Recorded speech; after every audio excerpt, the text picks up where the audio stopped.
भारताच्या आणि भारतातील ज्या राज्यांना समुद्र किनारपट्टी आहे त्यांच्या समुद्र किनारपट्टीच्या लांबीमध्ये बदल झालेला आहे, त्याच्यामध्ये वाढ झालेली आहे। ही जी जुनी आकडेवारी किंवा नवीन आकडेवारी आहे ही कोणत्याही परीक्षेसाठी आपल्यासाठी खूप जास्त महत्त्वाची असणार आहे। याच्याबद्दलच आपण माहिती पाहूया।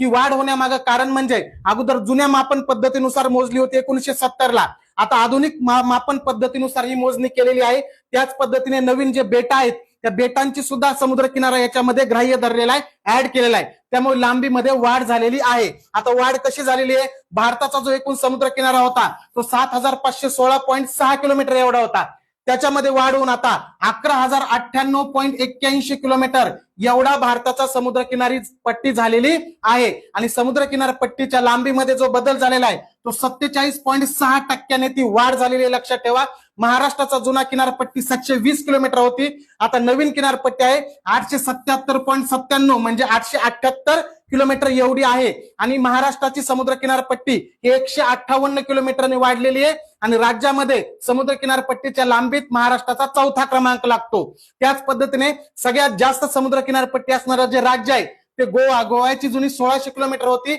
आता 2340.42 किलोमीटर झालेली आहे।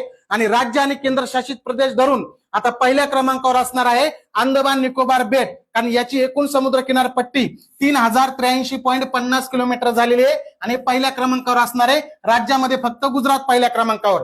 आणि सर्वात कमी सागरी किनारपट्टी असणारं राज्य आहे गोवा, गोव्याची सागरी किनारपट्टी 194 किलोमीटर एवढी आहे। त्याच पद्धतीने भारतात एकूण बेटाची संख्या सुद्धा यात सांगितलेली आहे, 1298 बेटा भारतामध्ये आहेत। भारतातील 9 राज्य आणि 4 केंद्रशासित प्रदेशाला समुद्र किनारपट्टी लाभलेली आहे आणि महाराष्ट्रातील एकूण 7 जिल्ह्याला समुद्र किनारपट्टी लाभलेली। अशा पद्धतीने चालू घडामोडीच्या दररोजच्या अपडेट आपण पीडीएफ स्वरूपात आपल्या महाराष्ट्र अकॅडमीच्या ऍपवर अपलोड करत असतो, त्यामुळे आपलं महाराष्ट्र अकॅडमीचं ऍप सर्वांनी नक्की डाउनलोड करा, सर्वांसाठी ते मोफत आहे।